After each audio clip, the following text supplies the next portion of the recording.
A very good morning and a very hearty welcome to all of you on the occasion of IIFCL's 18th Foundation Day. At the outset, let me extend our wholehearted welcome to Shri Vivek Joshi ji, Secretary Financial Services, Government of India. And I thank him for graciously agreeing to be present amongst us here on this occasion. Shri Joshi ji doesn't need introduction, but I would like to say that his enthusiasm and keenness to foster developments and his willingness to take on issues that are standing before the banking and finance sectors with a very positive approach. I think that's indeed very commendable. And I'm sure with his continued guidance and support, we will be able to take the infrastructure sector to greater heights and new heights. I also extend a very warm welcome to all our senior executives from Reserve Bank of India, from Government of India, the board of IIFCL, our former MDs of IIFCL, and the leaders of the vital stakeholders of the infrastructure industry, the leaders of corporate developer communities, the banks, financial institutions, rating agencies, and of course, the members of the press, and all the other distinguished dignitaries present here amongst us. Welcome to all of you. Today, the 5th January is a very special day for IIFCL as it marks the entry of this company on completion of the 17 years of operation, entry into the 18th year. And we deeply value your presence amongst us here. And after a gap of almost 3 years, we have been able to celebrate this occasion physically. I think that's something very remarkable. Of course, my colleague, Mr. Pawan Kumar, has given the brief introduction and the setting of the IIFCL, which was set up in 2006. And the journey in the last 17 years has been quite in resonance with the infrastructure's growth itself, because it was only in the early years of this new millennium that the infrastructure sector as a formal sector was beginning to shape up. And along with the vicissitudes of this sector, IIFCL has also grown. IIFCL has progressed. We have seized the opportunities wherever it was offered. We have faced the challenges posed by the environment, tread into new sectors, new areas, new products. And in all, the journey of this 17 years has been one full of learnings, experiences, tremendous experience in the infrastructure sector.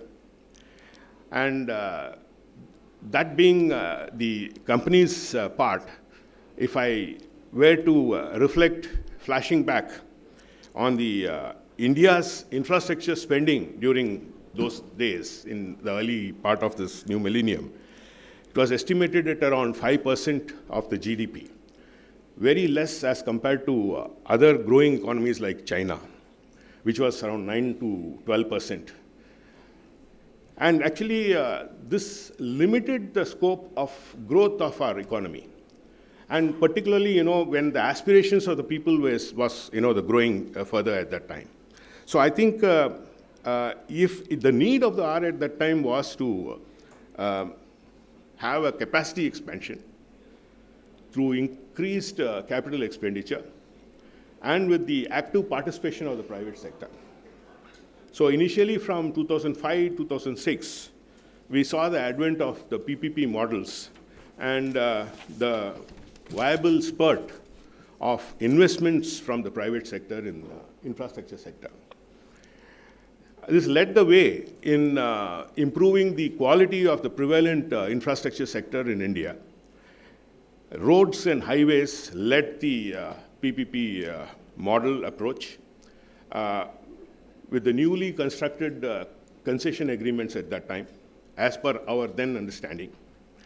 And later, during the years, the PPP model itself went through its ups and downs, encountered a slurry of unanticipated issues, be it structural issues like land acquisition or delayed approvals, or be it contractual and financial issues, improper allocation of risks, so on and so forth. There are many things.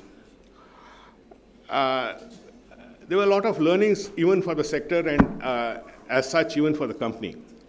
But given the limited capacity of the government to solely fund infrastructure sector, there was a need to reinvigorate the private investments. And that was very important at that time. And in 2015, we have seen a number of reforms being instituted from 2015 onwards. These included, the revisiting of the model concession agreements, tweaking them to suit to be in sync with market conditions, improved bidding technologies, adequate land acquisitions, and faster clearances, and so on and so forth. The Kelkar Committee, which was constituted in 2015, was a very significant landmark. And IIFCL played a very pivotal role in the committee, which provided the recommendations such as the hybrid annuity model, the 5x25 schemes, the renegotiation of contracts, and monetization of operational assets, and so on and so forth. I think the reforms have now started bearing fruits. A number of other sectors also have also become very active now. I'm glad that IIFCL has been playing a catalytic role, and we have been involved in almost 670, 28% of the PPP projects in India, covering about 12 lakh crores of project cost. And our focus has also been on innovative financial solutions. We have come out, like what the presentation indicated, we had come out with the first innovative products, now mainstream, credit enhancements, takeout finance, subordinated debts, now in the project bonds and InvITs, all first time in infrastructure sector. And the 2 to 3 years, particularly for IIFCL, have been very instrumental in scaling up our growth story. And the company has achieved significant milestones on multiple fronts during this period. And I'm glad to share that while about more than 30% of our overall cumulative business was done during this period, we have not lost sight of ensuring that the quality of our asset portfolio is ensured. The portfolio has turned healthier, with 67% of our asset portfolio being A and above now, as compared to about 30% about 2.5 years ago. And we have been able to add value. In the last 2.5 years, we have been able to add 18% of our net worth. We have been able to grow our net worth by 18%. Now it stands at 12,242 crores.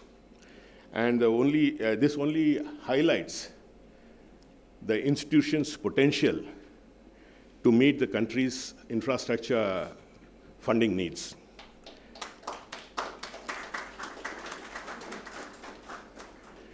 Our recent efforts have been towards imbibing market orientation in almost all our functions.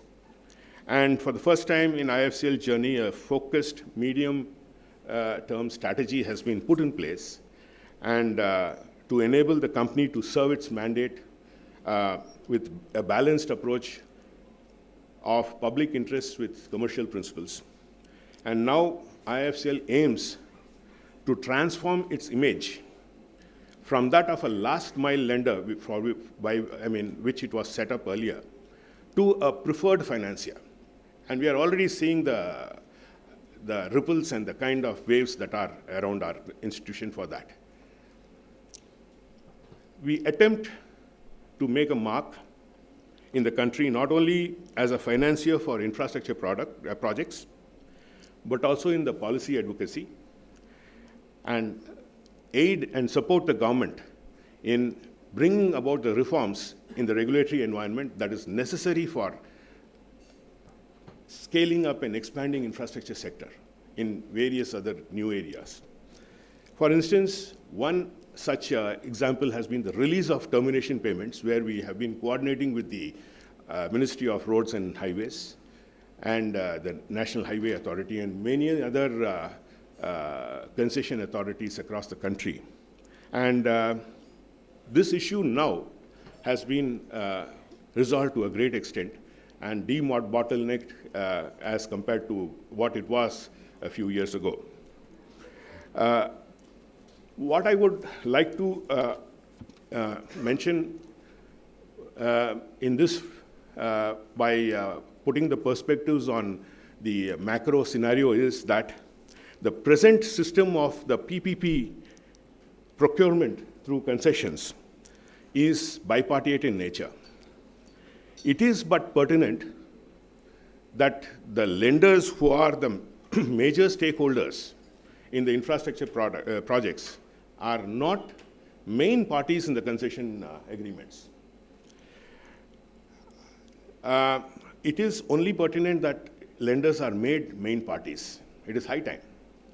And in many developed nations where concessions, the procurement of PPPs through concessions are made, lenders do form a part of the tripartite concessions, apart from the concessioner and concessioning authorities.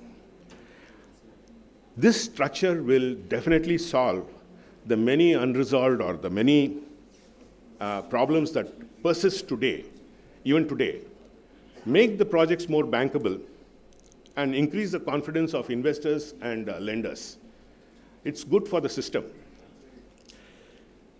The challenges in greenfield financing is not unknown, given the limited and capable developers that we have in the system and the higher risk during the construction phase. Infrastructure projects are very long-term, generational in nature. They see many governments pass. A holistic solution, what we feel, is to enforce the contractual covenants and protect the interests of all parties involved in this, in the making of the infrastructure sector, infrastructure projects. Of course, we feel that it lies in instituting an infrastructure law. Many developed nations have such laws, and perhaps it's time India also thinks about that. The infrastructure finance domain has been well dominated by banks for a long time, as they remain key financiers despite the fact that 80% of their liability profile constituted up to 5 years. With the extant infra loan book touching 26 lakh crores in India, the NBFC IFCs have now become more active, and they have increased their share to 52% as of September 2022. And the previous 5 years saw a number of new age financial instruments like the InvITs, the IDFs, the infrastructure debt funds, REITs, debt funds in the mutual fund sector, as well as the NBFCs, asset monetization programs. And in the previous 2 years, the bond markets also have been quite active in the brownfield space, at least, of completed infrastructure finance assets. And while each of these instruments have been doing fairly well to establish themselves as a funding source, I do see banks and financial institutions playing a very, very leading role, particularly in financing the greenfield space. In IIFCL, we envision a new architecture wherein an infrastructure project can be funded by different classes of investors and lenders based on each one's risk-return profile and liability profiles at any given point in time. While the construction phase of about 2 to 5 years can be taken over by the banks and financial institutions who are actually pickled in this domain, the risk, because of their risk appetite as well as their capacities to do so, the completed assets can be refinanced by investors in the bond market as well as other lenders who have the penchant for investing in the bonds. So I think this will enable the desired long-term financing that is necessary for infrastructure projects. I can cite the example of the Eurotunnel, which is a very, very famous example. The tunnel between London and Paris, it's more than 50 kilometers, $1 trillion cost, entirely funded by the private sector, and concessions of 99 years, 203 banks, but not at one point in time, but parts and parcels. 7 banks for the first 7 years, 8 banks for the next 10 years, then 10, there have been parcels of such. They have been relaying the asset over a period of time, and it goes all the way up to 99 years. This is actually the way long-term finance has to be taken and take shape in our country. One institution or two institutions are not the panacea for long-term financing. The system and the mechanism for doing so, today, we have been actually propagating this and advocating it, and Reserve Bank of India has also modified the guidelines, and the shape that the architecture has to take will depend on how we push this kind of a structure. The infrastructure sector, as we know, has very few experienced and large developers, and there's a lot of equity pressures on these select developers. Models such as hybrid annuity model can play a big role in hedging revenue risk for such developers. This model holds the potential to enable the smaller but capable developers, smaller but capable contractors, not developers, smaller but capable contractors to graduate into developers. I think this is very important for us to expand the community of developers. At the same time, the hybrid annuity model has to be used very carefully where it's necessary and where probably the revenue risk is not so forthcoming, but yet the infrastructure asset as a public utility is found necessary.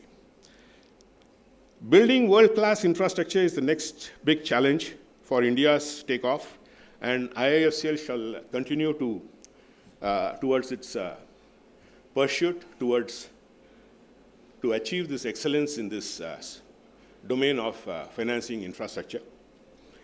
This Foundation Day has given us a chance to reflect on our growth, where we are today, and the aspirations for our future. We have lined up 2 very strong panels to carry forward these discussions with the active participation of the audience, of course.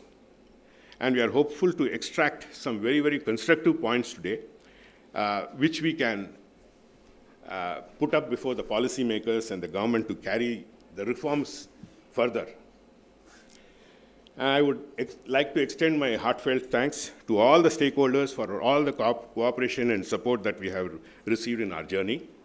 Further, a special mention of our appreciation to IIFCL employees, and my compliments to all of the IIFCL employees on this day. They have put their immense efforts towards nurturing this institution. And with this, I would once again like to express my gratitude to the Honorable Secretary, Financial Services, Shri Vivek Joshi ji, for taking out his valuable time and being present here with us today, and blessing us on this occasion, blessing this institution for its further growth in this sector. thank you all, and wish you a very, very happy new year. Wish you all the peace, prosperity, and health in 2023 and in times ahead. Thank you very much.